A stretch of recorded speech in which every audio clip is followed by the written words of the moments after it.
Gracias, perdón, queridos amigos, por la extensión del corte, es que ya teníamos el enlace, se nos cortó y luego tuvimos que retomarlo, pero ya está aquí en comunicación mi queridísimo y respetabilísimo contador público Rolando Colchado Valenzuela con la retrospectiva financiera de hoy, una retrospectiva muy interesante a propósito del 50 aniversario del alucinaje, no, perdón, del alunizaje, que le decíamos, él analiza desde su óptica financiera y económica, porque ya sabemos, esta carrera espacial trajo muchas cosas muy buenas en el ámbito científico, tecnológico, financiero también, pero hubo también consecuencias como todo, ¿no? No todo es bueno o malo. ¿Cómo estás, mi querido Orlando? Qué gusto, gracias por esta comunicación. Perdón porque nos colgamos aquí con los temas y estamos un poco más tarde de lo habitual. ¿Cómo estás, querido Orlando? Bienvenido. Bien, muchas gracias, muy buen día tengan todos ustedes. Pues sí, como comentas, Jorge, el domingo pasado se festejaron 50 años de la llegada del hombre a la luna. Qué rápido, 50 años. Sí, caray, ¿cómo pasa? ¿Cómo vuela el tiempo? Que a Miguel Alemán Velasco transmitiendo aquella tradición histórica, un acontecimiento tan importante. Pero yo voy a hacer una retrospectiva, como acostumbro, para analizar un poco las culturas que investigaban alrededor de la luna. Una cultura fue la cultura maya. La cultura maya tuvo descubrimientos muy importantes con relación al sistema solar, inclusive conocían los diámetros y el tiempo que dilataba cada planeta en su recorrido alrededor del Sol. Entonces, los mayas lograron calcular con toda exactitud todos los eclipses lunares y solares hasta el 11 de agosto de 1999. Y según sus profecías, ellos dicen que ya no continuaron con los cálculos debido a que la Tierra, por efecto del Sol, de las radiaciones solares, iba a tener un efecto invernadero, lo cual iba a originar que se fueran derritiendo gradualmente los polos y que se elevara el nivel del mar. Entonces, los mayas hicieron descubrimientos importantísimos. ¿Cómo le hacían?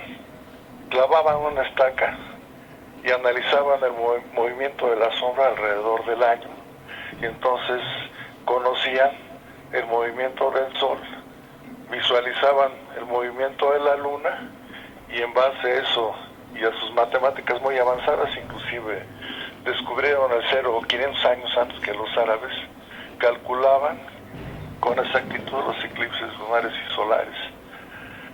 Muchos a lo mejor no lo creen, pero sus profecías se las quemó un monje que se llama Fray Diego de Landa.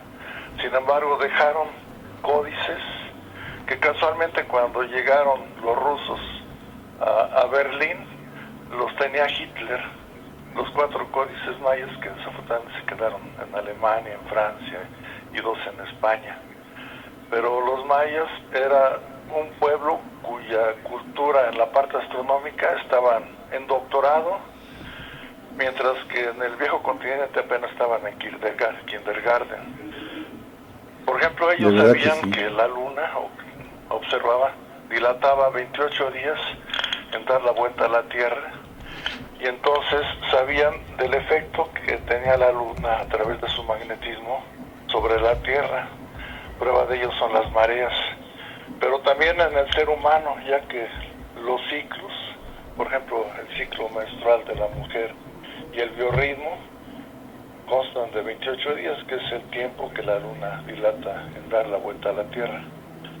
Por el otro lado, en el viejo continente, tenemos una cultura, una civilización que en la parte astronómica estaba para mí muy atrasado con relación a los mayas. Sin embargo, en la parte militar era lo contrario. Ellos estaban en doctorado, mientras que las culturas mesoamericanas estaban en kindergarten, y eso ocasionó la conquista y desafortunadamente la pérdida de todos los descubrimientos y avances que tenían los mayas. Sí, caray. La cultura del viejo continente manejaba inicialmente un calendario que se llamaba el calendario juliano, que fue instaurado por Julio César, el emperador romano, pero posteriormente un papa, Gregorio XIII, realizó varias modificaciones en el año de 1582. Entonces hizo un ajuste del 4 al 15 de octubre. El problema de ese calendario es que está desajustado con el universo. Prueba de ello es que la Semana Santa se recuerda en meses diferentes cada año. Por ejemplo, hay un año que se recuerda en marzo, que fue la Pasión de Cristo, al otro año en abril, otra vez regresa en marzo.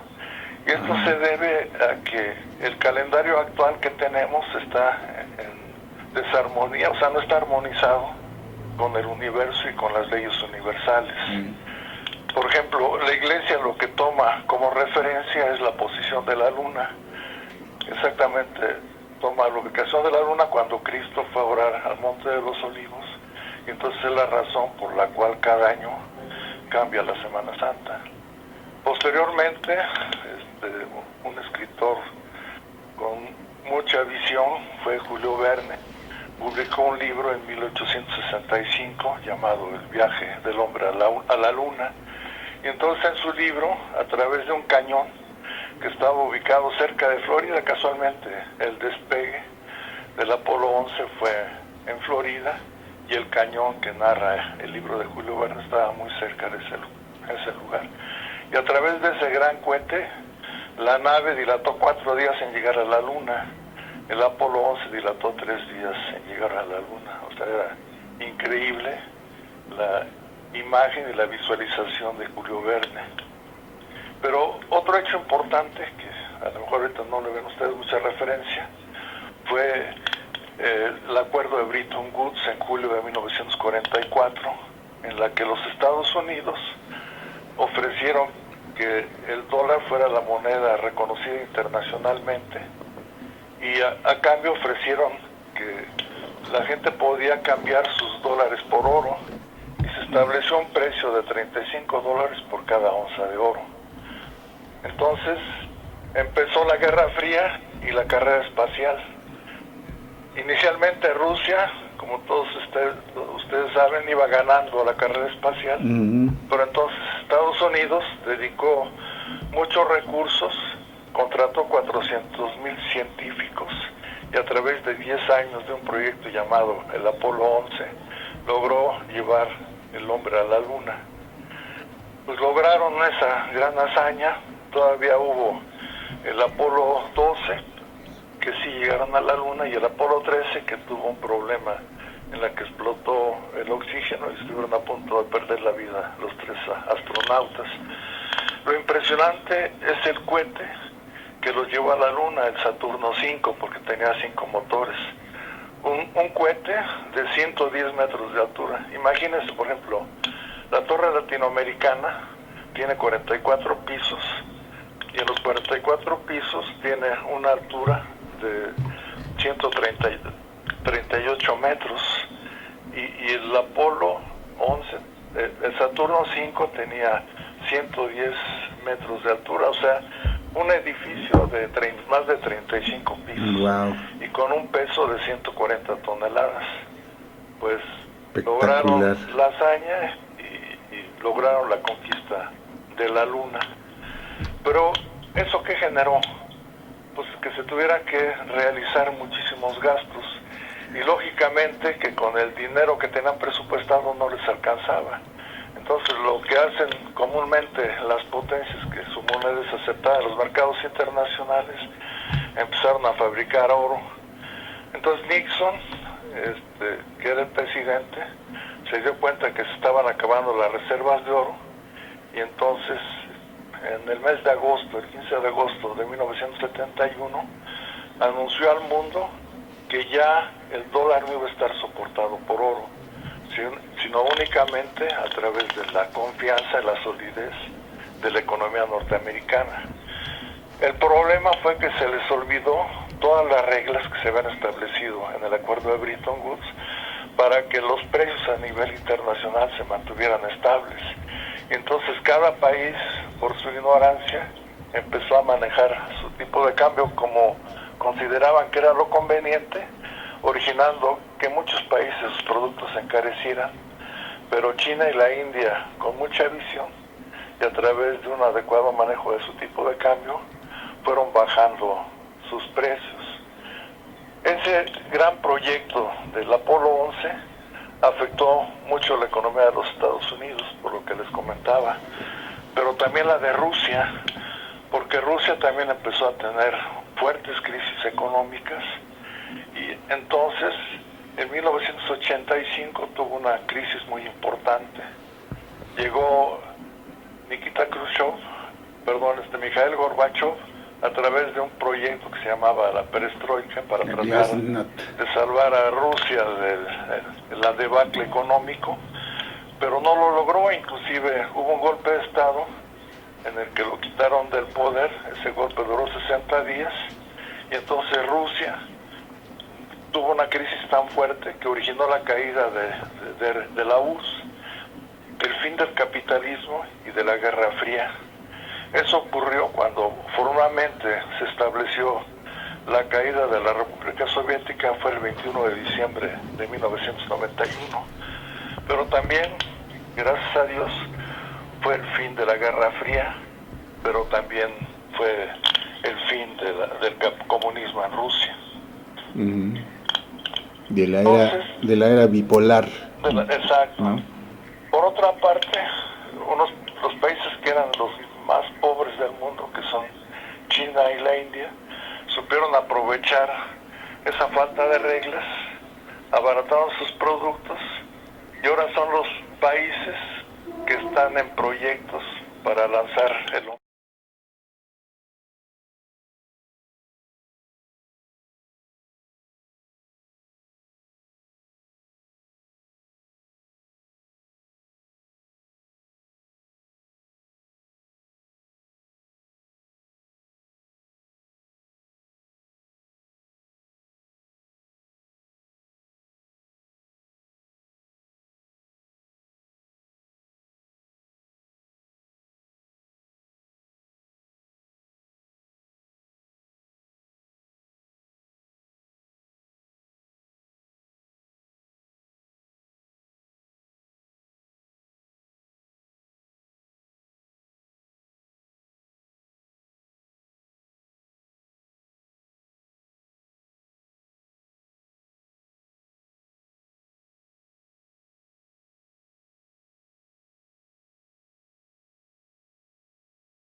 en el capítulo 33 ya nos ataron a la economía de los Estados Unidos. Entonces, pues eso no es una buena noticia para México, así yo lo veo. Pues en general es la situación de todo lo que se avanzó en 50 años y los principales efectos que hemos tenido a través de ese gran descubrimiento e investigación que fue costosísima. Interesantísimo. Que países, Rusia y Claro. Estados Unidos. Interesantísimo análisis y retrospectiva, mi querido Rolando, como siempre. Era indudable, desde luego, que pues la más grande hazaña del hombre, sin duda, en el siglo XX, pues tuviera todo tipo de consecuencias, para bien y para mal, también pues remontándonos a aquel principio de que toda acción genera una reacción. Aquí desde luego fue tan grande el impacto, fue tanto lo que impactó y lo que alcanzó esta hazaña, que obviamente remeció a la propia humanidad en sus raíces de todo tipo, sociales, científicas, culturales y financieras, mi querido Rolando. Qué buena retrospectiva, realmente, qué interesante, así como lo has presentado desde las investigaciones que tenían nuestra cultura maya, que estaba muy adelantada desde luego a su época y que ya conocía muchas de las cosas que otras culturas tardaron pues siglos incluso en desarrollar y comprender. La teníamos aquí, todo ese conocimiento. Además, todas las consecuencias que se trajeron desde el lado financiero y geopolítico, pues no las había yo escuchado en ninguno de los análisis de todos los especiales que nos chutamos con motivo de este alunizaje de estos 50 años, que nos hacen ver también cómo ha cambiado y cómo cambió la faz de nuestro planeta con respecto a nuestro satélite natural, Rolando. De realmente, qué honor y qué orgullo tener un colaborador como tú, mi querido Rolando, con esta clase de análisis tan profundos. Gracias por ello, gracias por abonar también a nuestra cultura general con todos estos conocimientos y experiencia que nos transmites cada miércoles, mi querido Rolando. No, pues, al contrario, es un orgullo para mí pertenecer a tu equipo de trabajo, Jorge. Claro que sí, Rolando. ¿Algo más que gustes añadir? Nada más, desearles una excelente semana y que tengan un excelente fin de semana también. Excelente, mi querido, aquí te saluda Miriam Leticia Tobar, colega, dice buenos días, colega. y todos aquí agradeciendo realmente como siempre tu participación aquí en Disyuntiva. Perdón, tuvimos ahí una pequeña falla de unos segundos con el audio, pero esencialmente pues todo lo que nos transmitiste fue aprovechado y seguido con suma atención por el auditorio. Como siempre, un honor, querido Rolando, muchísimas gracias. La siguiente semana te dejamos descansar también y nos reconectamos la siguiente semana del 5 de agosto, querido Rolando. Vacaciones muy merecidas. Muchísimas gracias, igualmente para ti. Ojalá también puedas tener unos días de asueto que bien merecidos también los tienes, mi querido Rolando. Te mandamos un abrazo, querido Rolando. Muchas gracias, igualmente. Gracias a todos, queridos amigos, por su